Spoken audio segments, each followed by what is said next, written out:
Salom hammaga. Navbatdagi darsimizga xush kelibsizlar. Bugungi mavzuyimiz shu Javadagi operatorlar haqida o'rganamiz. Operatorlar o'zi ma'lum bir o'zgaruvchilar va ularning qiymatlari ustida qandaydir bir amallarni bajarish uchun foydalaniladigan belgilar deyiladi. Operatorlar o'zini vazifasiga qarab 6 xil turga bo'linadi. Ularni mana bu slaydimizda ko'rishingiz mumkin. Arifmetik operatorlar mavjud ekan, assignment, conditional, bitwise, logical va relational kabi turlari mavjud ekan. Bugungi darsimizda mana shu 6 xil operatorlarni barchasini ko'rib chiqamiz. Arifmetik operatorlar bu mana shu operatorlar ichidagi eng soddasi desak ham bo'laveradi. Bu operatorlarga o'sha matematika darslarida foydalangan qo'shish, ayirish, ko'paytirish, bo'lish kiradi va sizga yangilik bo'lishi mumkin. Qoldiqni olish kabi maxsus operator ham mavjud. Bularning ko'pchiligini o'tgan darslardan beri ishlatib kelyapmiz. Hozirgi darsimizda ham bir qancha amallarni bajarishga harakat qilib ko'ramiz. Xo'sh, operators lessons degan faylni yaratib oldim va main klassini yaratdim. Ana endi arithmetic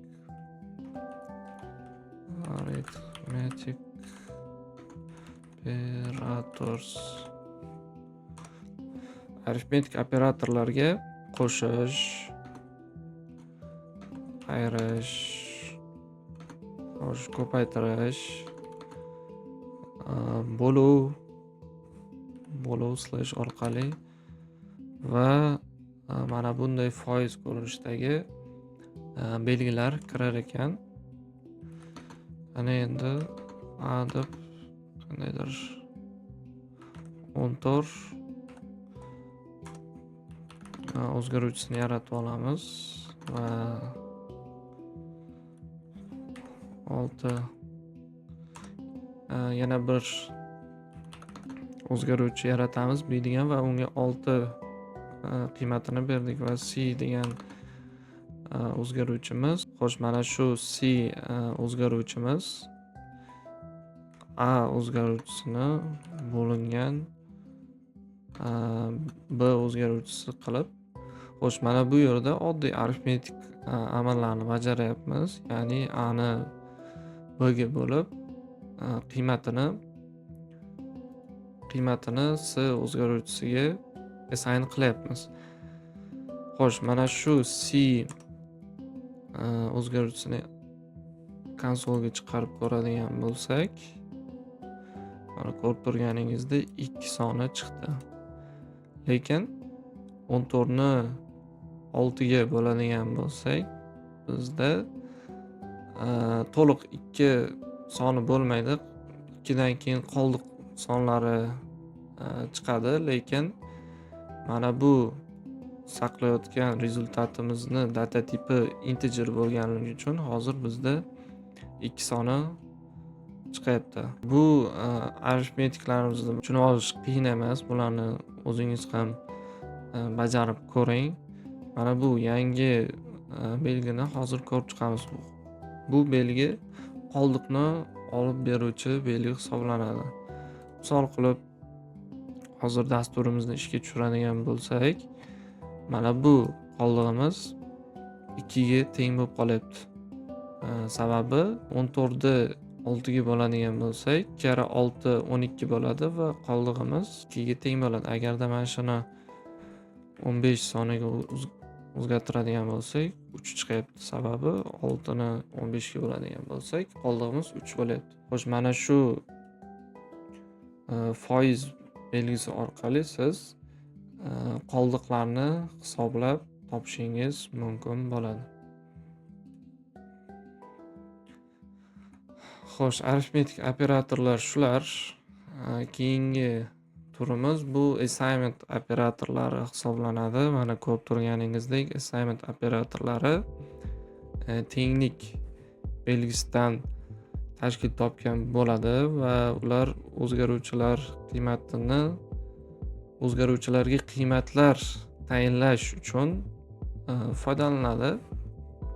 Mana bu kodimizda ham biz 3 marta assignment operatorlaridan ham foydalanib ishlatib ko'rdik. Mana bu pastda ko'rib turganingizdek mana bu ko'rinishdagi assignment operatorlar ham mavjud ekan. Bular nima degani? Xo'sh, mana bu yerga assignment operators deb nom beramiz va bu operatorlarimizga avvalambor tenglik belgisi kirar ekan va undan tashqari mana bunday ko'rinishda arifmetik operatorlaridan ham tashkil topgan assignment operatorlari mavjud ekan. Hozir bularni ham birin-ketin ko'rib chiqamiz. Mana bu kodimiz bajarilmasligi uchun kommentariyga olib qo'yamiz.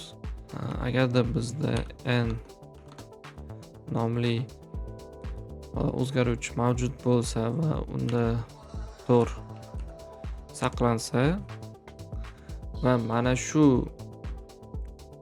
shu o'zgaruvchimizga qiymat qo'shmoqchimiz, ya'ni 10 sonini qo'shmoqchimiz va mana shu son qo'shilgandan keyin mana alohida o'zgaruvchi yaratib unga qiymatni tayinlamasdan mana shu n ni o'ziga qiymatni qo'shib qo'ymoqchi bo'lsak, mana bu ko'rinishda yoziladi. Xo'sh, mana bu tepada ko'radigan bo'lsak, a va b o'zgaruvchilarni qo'shib natijani s qiymatiga assign qilayotgan edik. Mana bu yerda esa boshqa o'zgaruvchi yaratib o'tirmayapmiz. Mana shu n ni o'ziga 10 sonini qo'shib yuklab qo'yapmiz. Mana shu javobni konsolga chiqaradigan bo'lsak, mana ko'rib turganingizdek 14 soni bo'ldi. Agarda mana bu yerga yozadigan bo'lsak, avvalambor to'rida soni, keyin unga n o'zgaruvchisiga 10 ni assign qildik. Keyin mana shu n ga 10 sonini qo'shib, javobni to'g'ridan to'g'ri mana shu o'zgaruvchini o'ziga assign qilib qo'ydik. Xo'sh, mana shu holatni boshqacharoq qilib ham yozsa bo'ladi. Ya'ni mana bu yerga alohida n ni qo'shmasdan, n ni yozmasdan mana bu ko'rinishda yozsak ham, mana hozir dasturimizni boshqatdan ishga tushiradigan bo'lsak, bir xil natija bizda hosil bo'ldi. Mana shunday qilinib yozilishi assignment operatorlar guruhiga kirar ekan. Qo'shishdan tashqari barcha arifmetik usullarni ham mana bunday ko'rinishda ayirish, ko'paytirish, bo'lish kabi amallarni bajarib o'zgaruvchiga saqlab qo'ysak bo'lar ekan. Keyingi operatorlarimiz bu inkrement va dekrement, ya'ni o'zbekcha qilib aytadigan bo'lsak, bu operatorlar o'sish va pasayish operatorlari deb nomlanadi. Ular faqat raqamlar bilan ishlatiladi va raqamni qiymatini 1 ga oshirish yoki pasaytirish amallarini bajaradi. Mana bu yerdagi kodimizni ko'radigan bo'lsak, 12 qiymatini o'zida saqlovchi o'zgaruvchimiz bor ekan va uni ikkita plus belgisi orqali bir soni qo'shilyapti.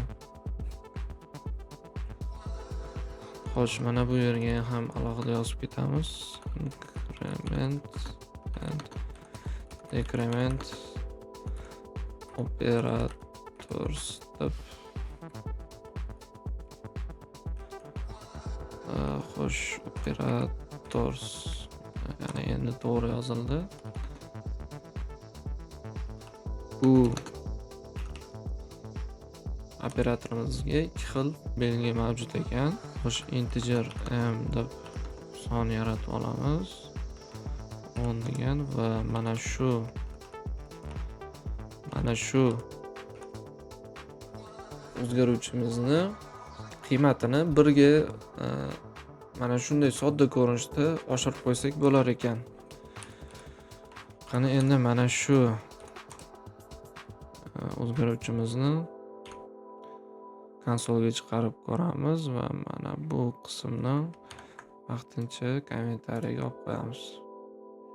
Mana ko'rib turganingizdek 10 soni bor edi. Bitta ++ belgisi orqali uni qiymatini 1 ga oshirib qo'yapmiz. Bundan tashqari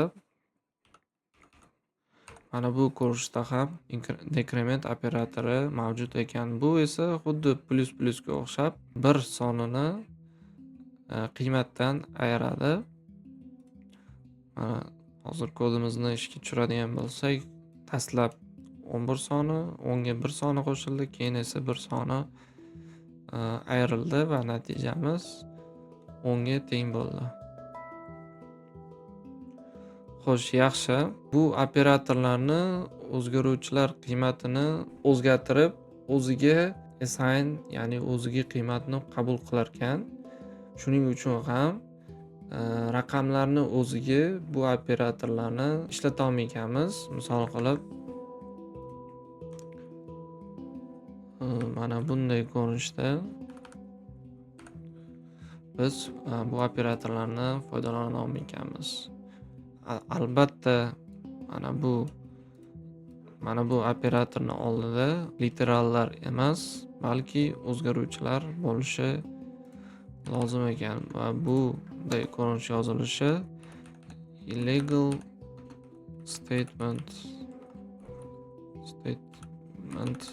deb nomlanadi. Xo'p, bundan tashqari bu operatorimizni 2 xil ko'rinishda yozish imkoni bor. Ya'ni o'zgaruvchini oldidan kelishi yoki ortidan kelishi mumkin ekan. Mana shu oldi orqadan kelishi prefix va postfix deb nomlanadi. Xo'sh, bularning farqi nimada? Oldidan yozdik, nima farqi bor? Orqasidan, ya'ni postfix ko'rinishda yozganimizni farqini hozir mana bu prezentatsiyada ko'rishingiz mumkin bo'ladi. Integer raqami yaratilyapti va uning ustida 2 xil prefix ko'rinishda va postfix ko'rinishda amalda bajarib ko'rilyapti. Qani keling, mana shu kodni ham o'zimiz IntelliJ IDEada bajarishga harakat qilib ko'ramiz. Xo'sh, bizda mana bu integer allaqachon mavjud. Ana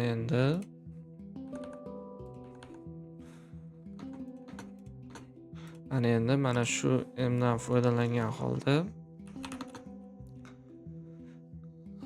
yangi, xo'sh, m emas, mana bu ko'rinishda yozib ko'ramiz. Ko'paytiruv, xo'sh, m + int i,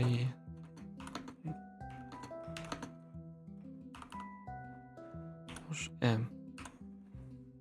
Mana ko'rib turganingizdek, hozir bizda postfix va prefix ko'rinishda operatorlar increment operatoridan foydalanib ko'rdik. Endi mana shuni xo'sh, m emas, j bilan ayni konsolga chiqarib ko'ramiz. Qani keling, bularning ichida o'zgarish bo'ladimi, yo'qmi? Mana ko'rib turganingizdek, hozir bizda 2 xil son konsolga chiqib qolyapti. Sababi, xo'sh, mana bu misolimizni to'g'riroq ishlash uchun mana bu yerga m emas, 2 ta bir xil o'zgaruvchi yarata olishimiz kerak bo'ladi. Xo'sh, bittasiga m ishlatamiz va ikkinchisiga n. Alohida o'zgaruvchilar ishlatilinsa, shunda to'g'ri ishlaydi hozir.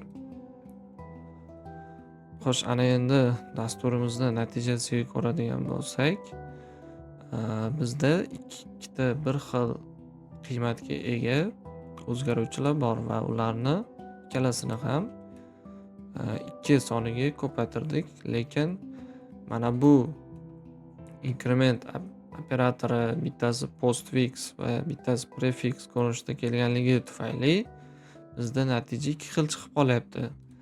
Sababi mana bu birinchi amalimizda m bilan 2 birinchi 2 soniga ko'paytirilib, keyin esa uni qiymati 1 soniga oshirilib qo'yapti. Ikkinchisida bo'lsa esa n sonimiz birinchi 1 soniga oshirilib, keyin 2 soniga ko'paytirilganligi tufayli hozir bizda ikki xil ko'rinishda natija chiqib qolyapti. Mana shu ko'rinishda inkrement operatorini foydalanish prefix va postfix deb nomlanar ekan. Xo'sh, yaxshi. Bizda keyingi operator turi bu relational operatorlar deb nomlanadi va bu operatorlar ikkita o'zgaruvchilar qiymatini solishtirish uchun va boolean qiymatini qaytarish uchun foydalaniladi. Xo'sh, ana shu relational operatorslarni ham ko'rib chiqamiz. Mana bu belgilardan tashkil topgan ekan relational operatorlar. Xo'sh, keling yana bitta o'zgaruvchi yaratamiz va bu 10 emas, kattaroq son olaylik. 50 soni integer t bo'lsa 70 qiymatiga teng ekan. Mana bu printlarni kommentariyaga olib turamiz. Hozircha bizga kerak emas. Xo'sh, mana shu ikkita sonni bir-biriga teng ekanligi yoki bir-biridan katta kichikligini tekshirish uchun relational operatorlardan foydalanamiz. Misol qilib p tdan kattami yo'qmi, mana shuni tekshiramiz va javobini konsolga chiqarib ko'ramiz. Mana ko'rib turganingizdek, hozir bizda false qiymati qaytarildi. Sababi p sonimiz 50 ga teng, t soni esa 70 ga teng. Tabiiyki p soni 50-70 dan kichik bo'lganligi tufayli hozir bizda false qiymati qaytdi. Agarda t ni kattaligini tekshiradigan, 70 ni kattaligini tekshiradigan bo'lsak, mana ko'rib turganingizdek true soni qaytarildi.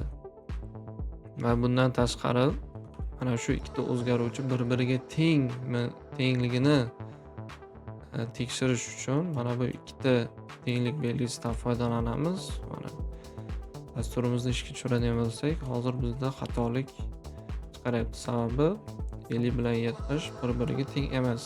Mana buni 70 qilib qo'yadigan bo'lsak, mana ko'rib turganingizdek 70 ga teng. O'shaning uchun ham true soni konsolga chiqarildi.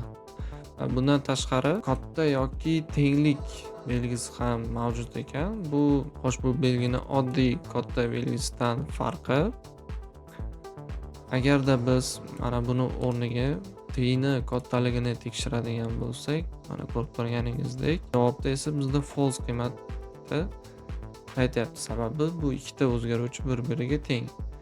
Agarda mana shu ikkinchi o'zgaruvchimiz katta yoki tengligini tekshirmoqchi bo'ladigan bo'lsak, aynan mana shu operatordan foydalanamiz.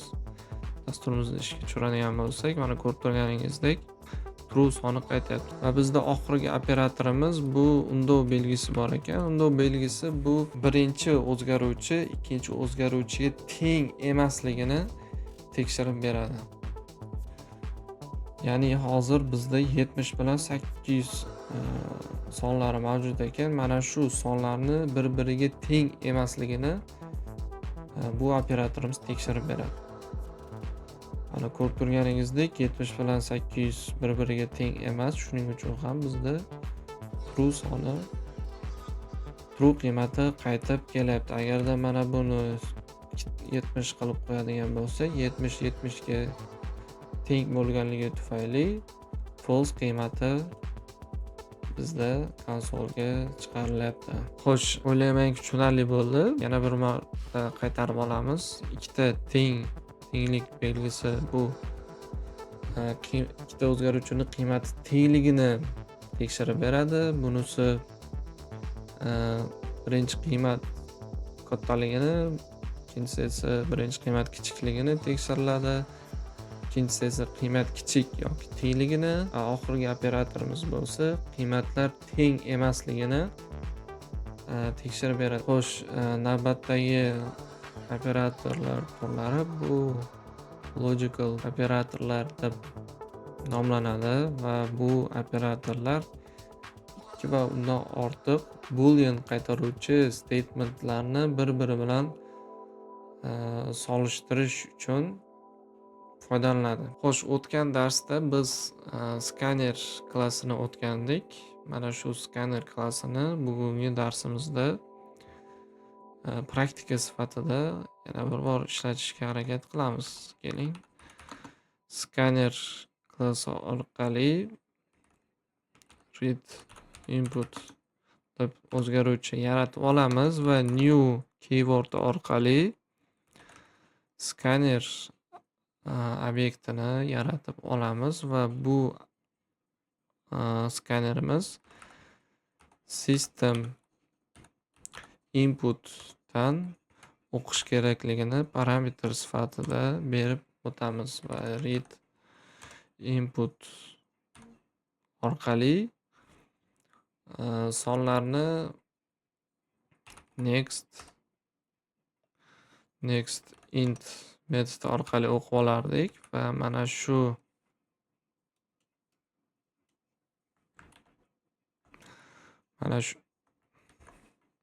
xo'sh, mana shu inputimizni userdan olgan qiymatni Ctrl Alt V orqali biz yangi o'zgaruvchini IntelliJ IDE orqali tez yaratib olishimiz mumkin bo'ladi. Va bunga age deb nom beramiz va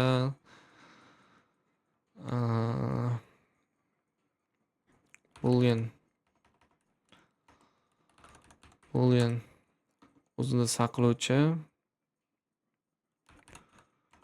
bool o'zgaruvchi yaratib olamiz va read input next booleanni ham userdan qabul qilib oladigan scanner metodidan foydalanamiz va bu dasturimiz foydalanuvchidan yoshini so'raydi. Enter your age deb so'raydi va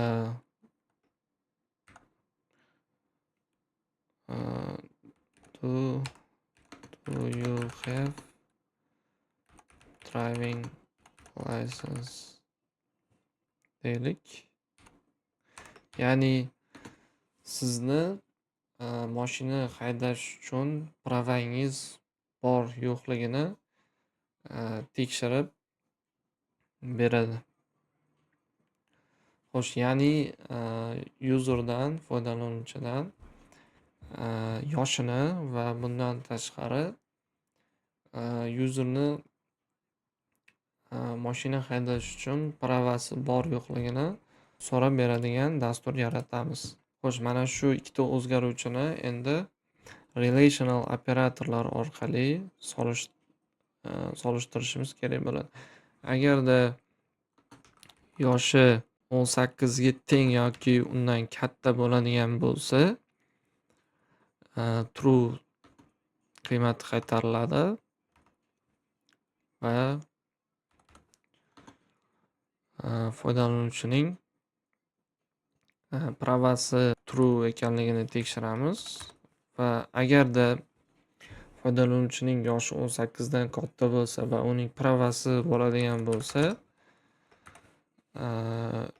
you can drive the car degan kichkina bir message chiqaramiz. Agarda mana shu ikkita holatdan bittasi noto'g'ri bo'ladigan bo'lsa, yana bitta message, ya'ni you can't drive a car yet deb mana bunday messajdan chiqarishimiz kerak bo'ladi. Ana endi mana bu yerdagi ortiqcha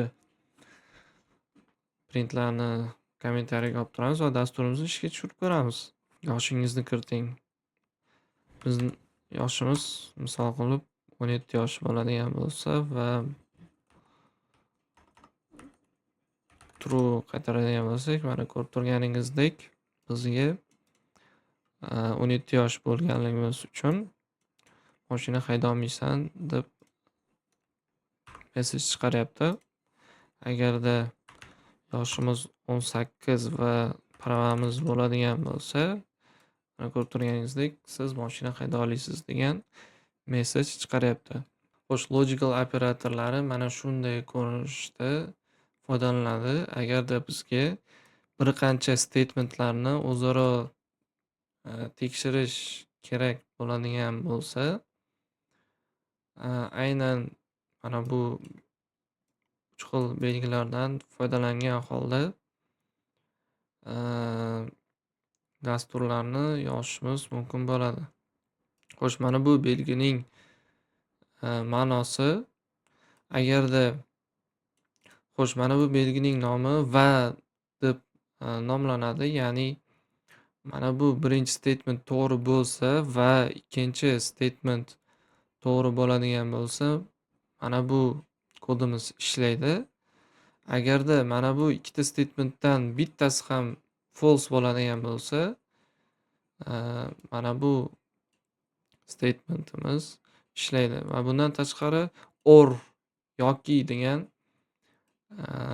belgimiz ham mavjud. Bu belgining farqi, mana bu ikkita statementdan qaysi biri true bo'ladigan bo'lsa, mana bu qism ishlaydi. Agar ikkalasi ham false bo'ladigan bo'lsa, mana bu qismi ishlaydi. Xo'sh, oxirgi belgimiz bu undov belgisi ekan. Bu belgimizning asosiy vazifasi pul 2 sonini qaytaramiz. Xo'sh, true degan sonni qaytaramiz va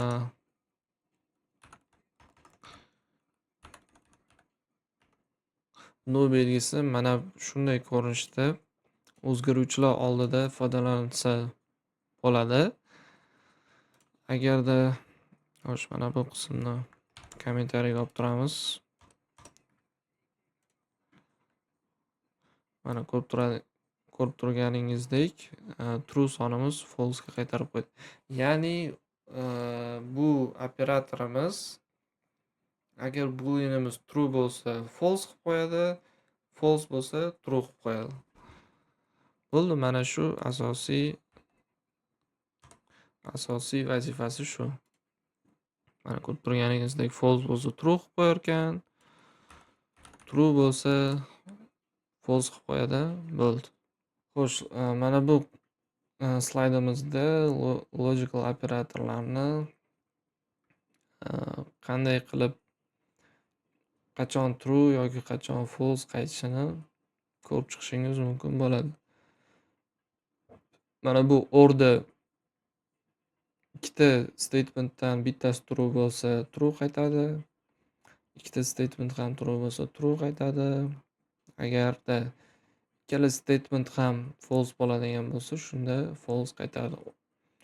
Mana bu end belgimizda esa ikkalasi ham true bo'lishi kerak. Mana ko'rib turganingizdek, bittasi true, bittasi false bo'ladigan bo'lsa, natijamiz ham false qaytar ekan. Agarda faqat ikkita true bo'ladigan bo'lsa, shundagina true belgisi qaytar ekan. Mana bu yerda a statementimiz true bo'lsa, uni qarama-qarshi qiymatga o'girib qo'yilyapti. Ya'ni true bo'lsa false, false bo'lsa true. Logical operatorlar shular.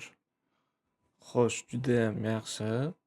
Mana endi keyingi operator turimiz conditional operatorlar deb nomlanadi.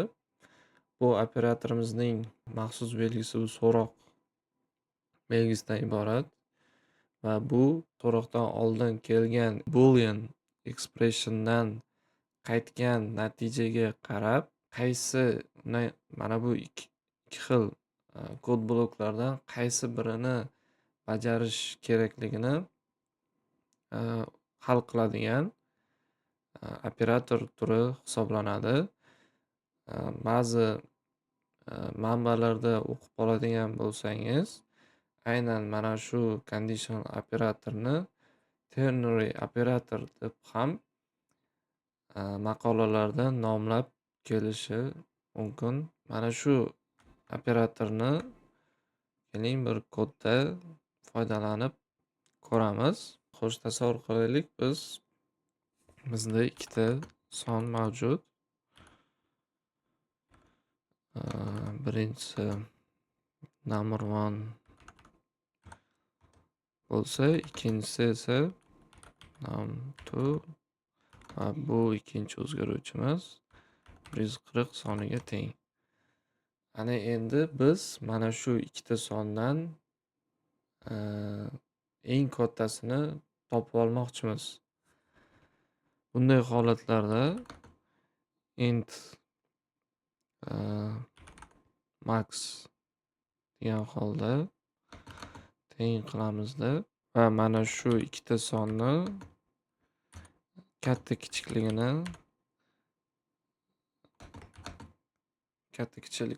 relational operator yordamida tekshirib ko'ramiz.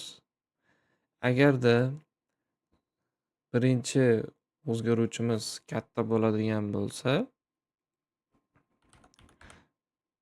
birinchi o'zgaruvchini maksimum numberga saqla. Agarda birinchi raqamimiz kichkina bo'lib qoladigan bo'lsa, bunda ikkinchi o'zgaruvchimiz katta bo'ladi va mana shu ikkinchi o'zgaruvchini qaytarib maksimum deb nomlanuvchi o'zgaruvchiga saqlab qo'yadi. Agarda mana shu kodimizni hozir konsolga chiqaradigan bo'lsak, mana ko'rib turganingizdek 140, ya'ni katta sonimiz natija sifatida qaytarildi. Yana bir bor qaytarib o'taman. Mana bu conditional operatorimiz mana bu holatda foydalaniladi. So'roqdan oldin har doim boolean expressioni beriladi. Agarda mana shu expressiondan true qaytadigan bo'lsa, mana bu kod qaytariladi, bajariladi. Agarda false qaytadigan bo'lsa, mana bu ikkinchi kodimiz ishlaydi. Xo'sh, keyingi operator turlarimiz bu bitwise operatorlar deb nomlanadi. Bu operatorlarimiz qolgan operatorlarga qaraganda sal boshqacharoq ishlaydi. Xo'sh, bu operatorimiz sonlarni o'zi bilan emas, mana shu sonlarni xotiradagi bitlari bilan ishlaydi va ular ustidan amallarni bajaradi. Xo'sh, bu bitwise operatorlarimizni 4 xil turi mavjud ekan. Birinchi operatorimiz bu bitwise AND operatori ekan va u mana bu belgi orqali foydalaniladi. Ko'p boshlang'ich o'rganayotgan dasturchilar uchun bu operatorlar juda ham qiyindek tuyuladi, ko'rinishidan. Lekin bir o'rganib olsangiz, bu operatorlarimiz juda ham ishlash prinsipi sodda hisoblanadi. Hozir men sizga tushunarliroq tushunishingiz uchun, osonroq bo'lishi uchun bir misol keltirib o'rgatishga harakat qilib ko'raman. Xo'sh, tasavvur qilaylik, biz osh pishirmoqchimiz va bu oshimizni pishirishimiz uchun bizga ikkita ingredient yetmayapti. Bu ingrediyentlar guruch va sabzi hisoblanadi va mana shu ikkita ingrediyentni sotib olish uchun biz do'konga chiqdik. Xo'sh, mana shu misolni mana bu table orqali tushuntirishga harakat qilaman. Agarda biz do'kondan guruch va sabzi ingrediyentlarini ikkalasini ham oladigan bo'lsak, oshimiz pishadi va bizda rezultatimiz birga teng bo'ladi. Agarda guruch olib, sabzi olmaydigan bo'lsak, tabiiyki oshimiz sabzisiz pishishi imkonsiz. Yoki naborot, agarda do'kondan sabzi olib, guruch sotib olmaydigan bo'lsak, oshimiz pishmaydi va rezultatimiz nolga teng bo'ladi. Agarda ikkala ingrediyentni ham sotib olmaydigan bo'lsak, oshimiz tabiiyki pishmaydi. Xo'sh, mana shu birinchi AND operatorini mana shu oshni ingredientlari sifatida tushunib olishingiz mumkin bo'ladi. Ya'ni mana bu operatorimiz bir qaytarish uchun birinchi va ikkinchi bitimiz ham birga teng bo'lishi kerak. Agar ikkalasidan bittasi ham nolga teng bo'lib qoladigan bo'lsa, natijani nol sifatida qaytaradi. Agarda ikkalasi ham nol bo'lsa, tabiiyki natijamiz nolga teng bo'lib qoladi. Xo'sh, keyingi misolimiz, bilamizki, sabzilarni ikki xil turi mavjud. Qizil sabzi bor, sariq sabzi bor va oshni tayyorlash uchun mana shu ikkita turdan bittasi ham bo'lsa yetaveradi. Ya'ni do'konga chiqqanimizda agarda bizda ikki xil turdagi sabzi bo'ladigan bo'lsa, oshni pishira olamiz. Agarda qizil sabzi bo'lsa-yu sariq bo'lmasa ham oshimizni pishirish imkoni mavjud. Xo'sh, mana shu sabzilar misolini bitwise'ning ikkinchi operator OR ga interpretatsiya qilsak bo'ladi. Ya'ni oshimizni pishirishimiz uchun ikkala turdagi sabzilarni bittasi bo'lsa ham pishaveradi yoki ikkalasi bo'lsa ham oshimizni pishirishni iloji bor. Agarda ikkalasi ham bo'lmaydigan bo'lsa, natija nolga teng bo'ladi. O'ylaymanki, mana shu misolim sizga AND va OR bitwise operatorlarini tushunishga yordam berdi deb o'ylayman. Ana endi uchinchi bitwise operatori haqida gaplashamiz. Bu operatorimiz XOR bitwise operatori hisoblanadi va bu operatori bitlarni har xil ekanligini tekshirib beradi.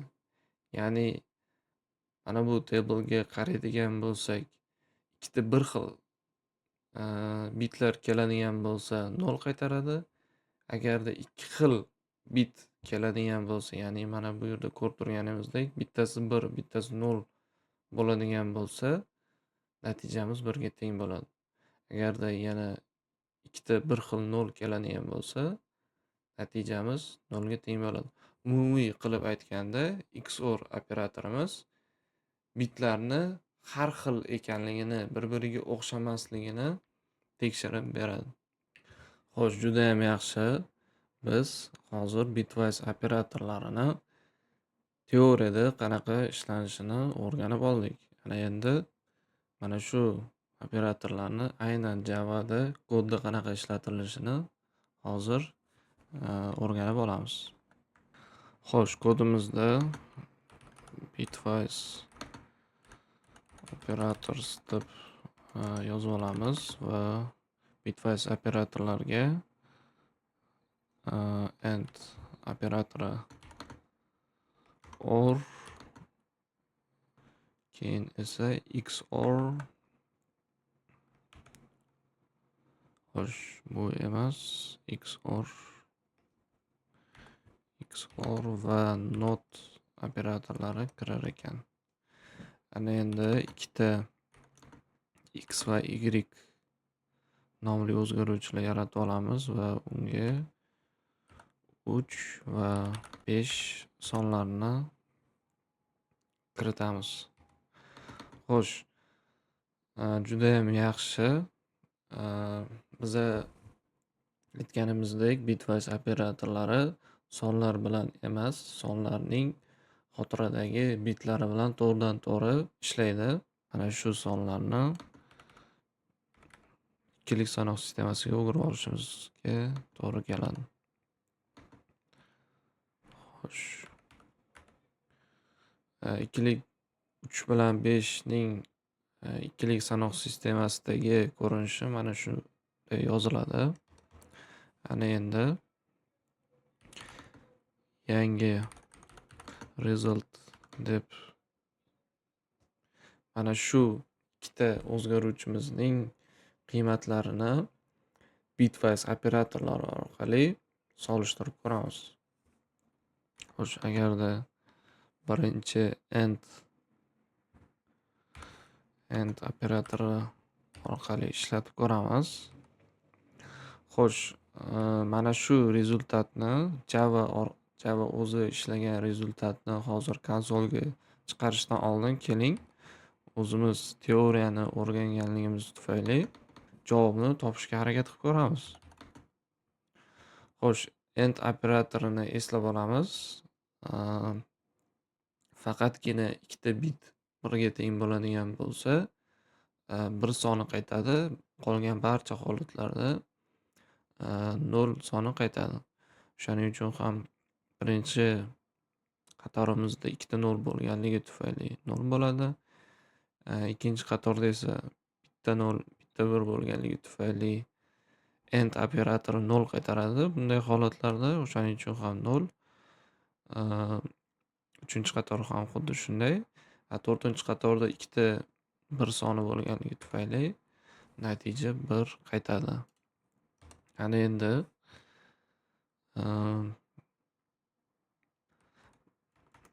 endi mana shu o'zimiz hisoblab chiqqan rezultatni tekshirish uchun alohida print metodi orqali 0b prefiks orqali baytlarni to'g'ridan-to'g'ri konsolga chiqarish imkoniyati bor.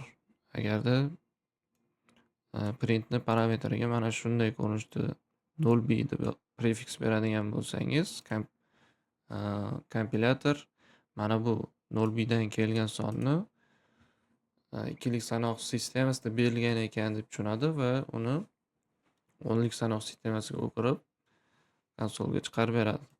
Xo'sh, juda ham yaxshi. Ana endi kodimizni ishga tushiradigan bo'lsak, mana ko'rib turganingizdek, Java tomonidan hisoblangan result bilan bizani o'zimiz topgan result bir xil son chiqyapti. Ya'ni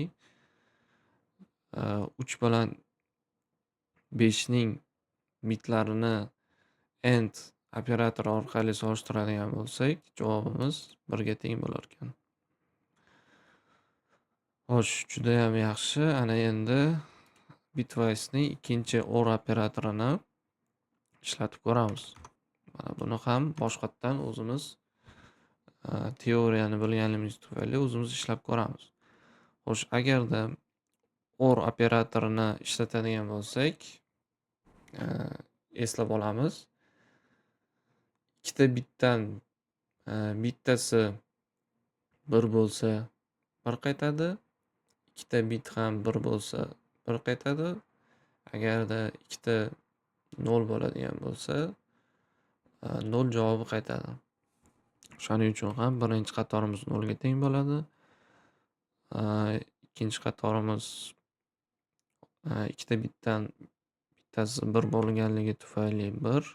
Uchinchi qator ham xuddi shunday va to'rtinchi qator ham OR operatorini ishlatganimizda bizning javobimiz mana shu ikkilik sanov sistemasidagi songa teng bo'lar ekan.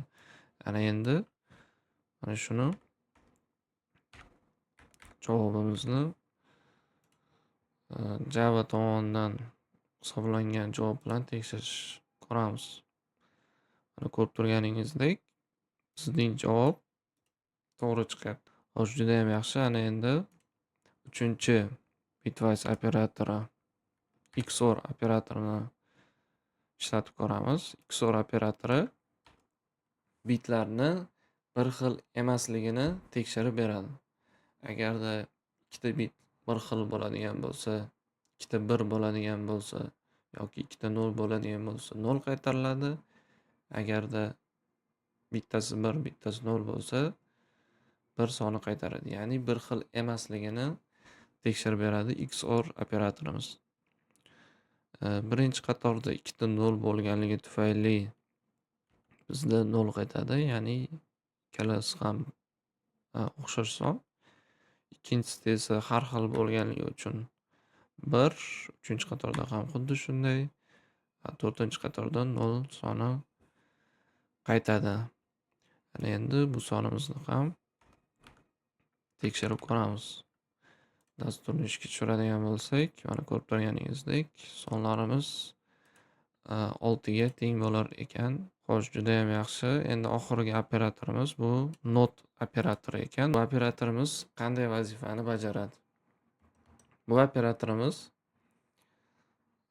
xotiradagi barcha bitlarni qarama-qarshi qiymatiga o'girib beradi. Ya'ni xotirada 1 soni bo'lsa uni 0 ga almashtirib beradi. Agarda 0 bo'lsa uni 1 soniga almashtirib beradi. Va bu operatorimizni yaxshi tushunib olishimiz uchun alohida o'zgaruvchi yaratib olaman va unga B1 degan nom beramiz va bu sonimizni 5 ga teng deb olamiz. Xo'sh, data tiplar darsida o'tganimizdek, byte xotirada 8 bit joy egallaydi. Ya'ni mana bunday ko'rinishda 5, 6, 7, 8 bit xotira joy egallaydi va 5 sonini mana bunday ko'rinishda saqlanadi. Va agarda mana shu qiymatimizni result integer deb nomlaydigan bo'lsak va 5 sonini not operatori orqali operatorni bajaradigan bo'lsak, xo'sh, qanday amal bajarilyapti xotirada? Not operatori bitlarni qarama-qarshi belgisiga qiymatiga o'rganligi tufayli mana bu yerdagi barcha nollar 1 soniga o'zgartiriladi. Ya'ni mana bunday ko'rinishda va 0 sonimiz 1, oxirgi sonimiz 0 ga teng bo'ladi. Ya'ni barcha bitlar qarama-qarshi qiymatiga o'girildi. Va ana endi mana shu javoblarimizni konsolga chiqarishimiz uchun, xo'sh, juda ham yaxshi. Mana bu o'zimiz ishlab chiqargan javobimizni tekshirish uchun mana shu bitni alohida o'zgaruvchiga saqlab olishimizga to'g'ri keladi va bitlarimizni mana bunday ko'rinishda saqlaymiz va javobimizni byte data tipiga casting qilishimiz kerak va mana shu javobni ham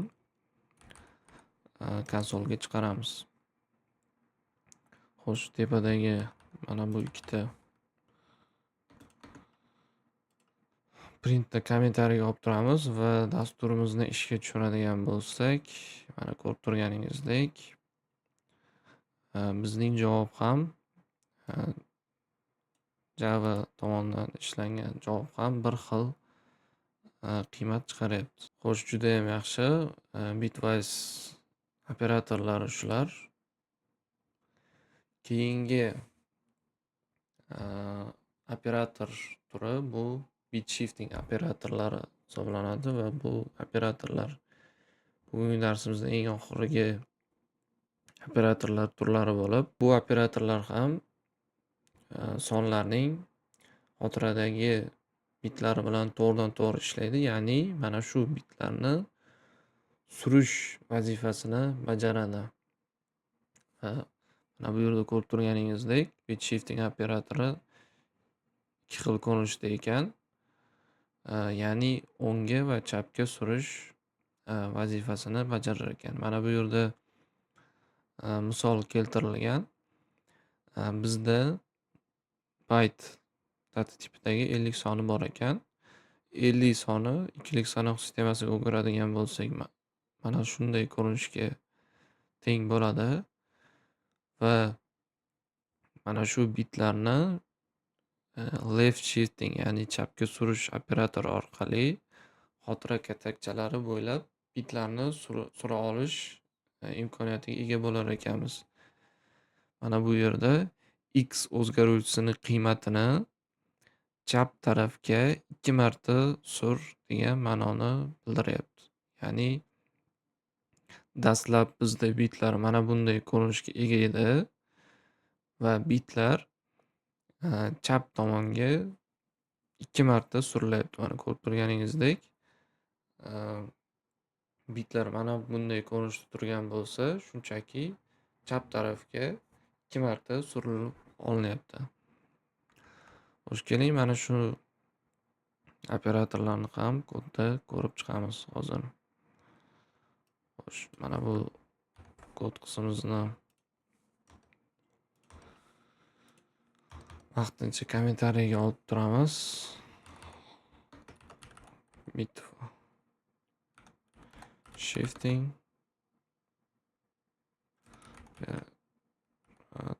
operators. Bit shifting operatorlari ikki xil ko'rinishda bo'lar ekan. Chapga surish va o'ngga surish operatorlari ekan. Xo'sh, yangi o'zgaruvchi yaratib olamiz va unga number 1 degan nom beramiz va bizda 50 soni bor ekan. Xo'sh, 50 sonini mana buni integer emas, byte data tipiga o'giramiz. Xo'sh, 50 soni bizda mana bunday ko'rinishda ikkilik sanoq sistemasida bo'lar ekan. Ya'ni 2 ta 0, 1 10. Mana bunday ko'rinishda bo'lar ekan. Agarda biz mana shu o'zgaruvchini qiymatini chapga surish operatoridan foydalanadigan bo'lsak va natijani mana bunday ko'rinishda saqlaydigan bo'lsak,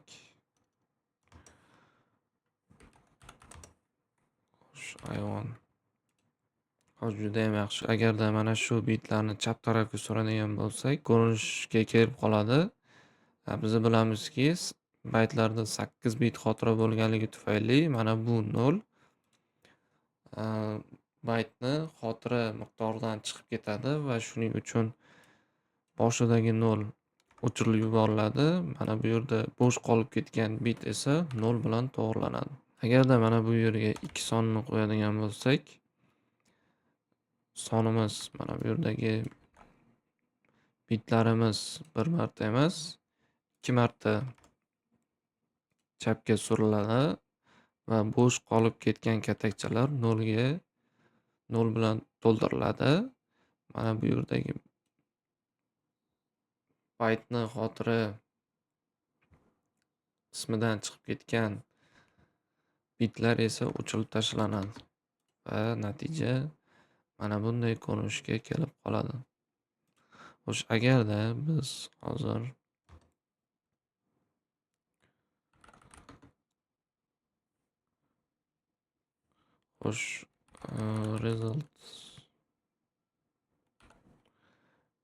result B deb mana shu sonimizni konsolga alohida chiqarib ko'rishga harakat qilamiz. Va mana bu yerga byte castingdan foydalanishimizga to'g'ri keladi va bu javobimizni ham konsolga chiqarib endi tekshirib ko'ramiz. Xo'sh, hozir bizdan 2 xil javob chiqayotganligining sababi mana bu yerda 2 xil turdagi natijalar 2 xil turdagi data tiplarda saqlanayotganligi uchun bo'ladi. Mana shuni byte data tipiga o'girib olamiz va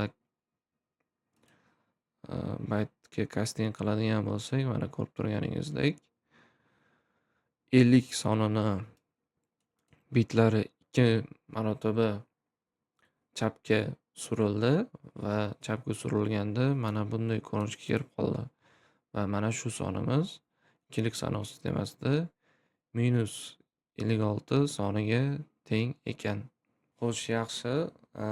Chapga surish operatori bizga tushunarli bo'ldi. Ya'ni bu operatorimiz shunchaki xotiradagi bitlarni chapga surish vazifasini bajarar ekan. Chapga surilgandagi eng boshdagi bitlar xotira miqdoridan chiqib ketadigan bo'lsa, o'chirib yuborilar ekan. O'ng tomondagi bo'sh qolib ketgan katakchalar esa 0 bilan to'ldirilar ekan. Mana shuni eslab qoling. O'ngga surish operatori ham xuddi chapga surish operatori bilan deyarli bir xil ishlaydi. Agarda mana bu kodimizga qaytadigan bo'lsak, o'ngga surish operatorimiz mana bunday ko'rinishda yoziladi. Xo'sh, agar mana shu 50 sonimizga qaytadigan bo'lsak, keling mana bu yerga xotira chegaralarini bildirib olish uchun mana shu belgidan foydalanamiz. Agarda biz mana shu bitlarni o'ng tomonga 2 marta suradigan bo'lsak, xotiradagi bitlar aynan mana shunday ko'rinishda o'ngga suriladi. Ya'ni boshidagi 2 ta bit ko'rib turganingizdek xotira chegarasidan chiqib ketadi. Shuning uchun mana shu 2 ta bit xotiradan o'chirilib yuboriladi va mana bu yerda 2 ta bo'sh qolib ketgan katakchalar esa 0 bilan to'ldiriladi. Agarda mana shu natijani dasturdan topadigan bo'lsak, mana ko'rib turganingizdek 12 soniga teng bo'lib qolinar ekan. Mana shu bit shifting operatorlarida left shifting bilan right shiftingning bitta asosiy farqi mavjud. Bu exception nimadan iborat? Agarda sonlarimiz, xotirada ishlayotgan sonlarimiz musbat emas, manfiy sonlar bo'ladigan bo'lsa, mana bu yerda 50 emas, -50 soniga teng bo'ladigan bo'lsa, -50imizni ikkilik sanoq sistemasidagi ko'rinishi mana bunday bo'ladi. Aynan mana shu bitlarni surayotgan paytimiz unga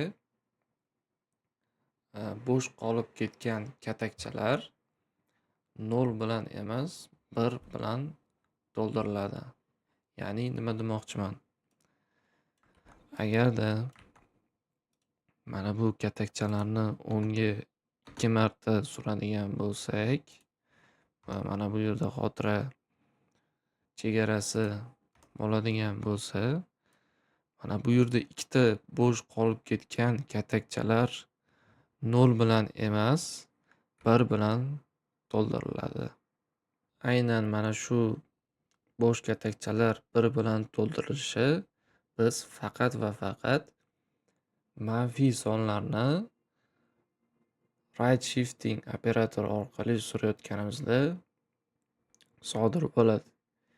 Ya'ni xotiradagi bilamizki, eng birinchi bitimiz manfiy sonni bildirish uchun, sign uchun olib qo'yiladi. Mana shu signni surganimizda son o'zini manfiyligini yo'qotmasligi uchun 0 bilan emas, 1 bilan to'ldiriladi. Xo'sh, yaxshi, ana endi mana shu rezultatimizni tekshirib ko'ramiz. Hozir mana bu 2 bit xotira chegarasidan chiqib ketgan. O'shaning uchun o'chib ketadi. Xo'sh, agarda mana shu sonimizni konsolga chiqaradigan bo'lsak, ko'rib turganingizdek, -50 sonimiz,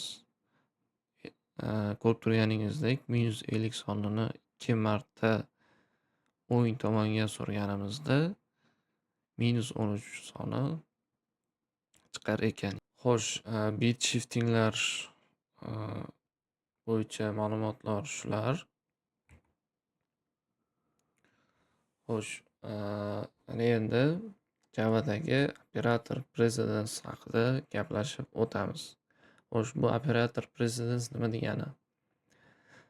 Bizlar matematikadan bilamizki, agarda hisoblayotgan paytimiz bir qatorni o'zida qo'shish va ko'paytirish belgilari keladigan bo'lsa, bilamizki, har doim ko'paytiruv belgisi birinchi bajariladi, keyin esa qo'shish amali bajariladi.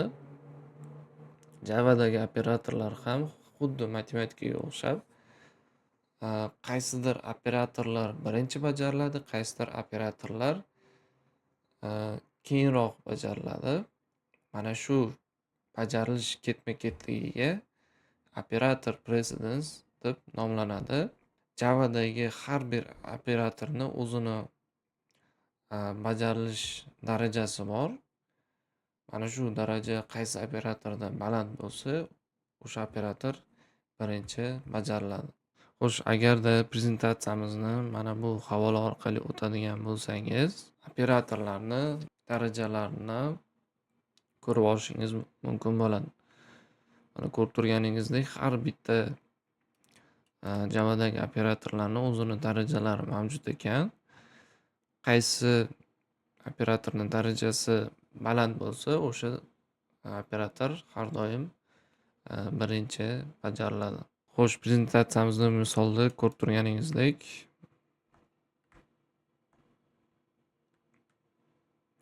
xush keling, mana buni kattalashtirib olamiz. Mana ko'rib turganingizdek, mana bu AND va OR logical operatorlarimizni darajalari har xil ekan. Ya'ni AND operatori 4 ga, OR operatori 3-darajali ekan. O'shaning uchun ham mana bu yerda bu operatorimiz birinchi bajarilyapti. OR operatorimiz esa ikkinchi bo'lib bajarilyapti. Sababi ularning AND operatorining darajasi baland ekan. Xo'sh, savol: agarda bir qatorda bir xil darajaga ega bo'lgan operatorlar, bir necha operatorlar keladigan bo'lsa, amallar chap tarafdan o'ng tarafga qarab bajarilishni boshlaydi. Ya'ni mana bu misolga e'tibor beradigan bo'lsak, plus qo'shish va ayirish operatorlari bir xil darajaga ega. O'shaning uchun ham a, qaysi operator eng chapda bo'lsa birinchi bajariladi va chapdan o'ngga qarab operatorlar ketma-ket bajarilib ketaveradi. Lekin kodda agar mana bunday ko'rinishda assignment operatorlaridan foydalanadigan bo'lsak, bu operatorlar ham ko'rib turganingizdek bir xil darajaga ega. Assignment operatorlar chapdan o'ngga emas, naborot qarama-qarshi bajariladi va buning natijasi keyin A operatori orqali bajariladi va undan keyin chiqqan javob M o'zgaruvchisiga saqlanadi. Xush keling, mana shu operator precedence mavzusiga oid bitta misol kodda yozib ko'ramiz. Xo'sh, bizga hozir ikkita o'zgaruvchi kerak bo'ladi. Ikkita o'zgaruvchi yaratib olamiz. Bittasiga 6 integer x2 deb 8 sonini qo'shib olamiz. Va sum operators degan yangi o'zgaruvchi yaratib olamiz. Xo'sh, ana endi tasavvur qilaylik. Kodda mana bunday ko'rinishda operatorlar ishlatilib kelyapti. Xo'sh, mana shu operatorlarning qaysi biri birinchi bajarilishini qayerdan bilib olamiz? Hozir bizda plus operatori birinchi bajariladimi yoki x1 plus x2 operatori bajariladimi? Shuni bilib olishimiz kerak. Buni bilib olishimiz uchun mana bu jadvalga qaytamiz. Mana ko'rib turganimizdek plus inkrement operatorimiz 15-darajaga ega ekan, lekin qo'shish operatori 11-darajaga ega ekan. O'shaning uchun ham hozir mana bu yerda inkrement operatorimiz birinchi bajariladi, keyin bo'lsa mana bu x2 o'zgaruvchimizning qiymati qo'shiladi. Xo'sh, agarda mana bu javobimizni konsolga chiqaradigan bo'lsak, mana ko'rib turganingizdek, xo'sh, mana shu operatorlar bajarilish ketma-ketligiga operator precedence deb ataladi. Xo'sh, bugungi darsimiz shular. Bugungi mavzumizga taalluqli bo'lgan barcha tutorial questionlarni mana shu havolaga o'tib, o'zingiz mustaqil ravishda tayyorlanib olsangiz bo'ladi.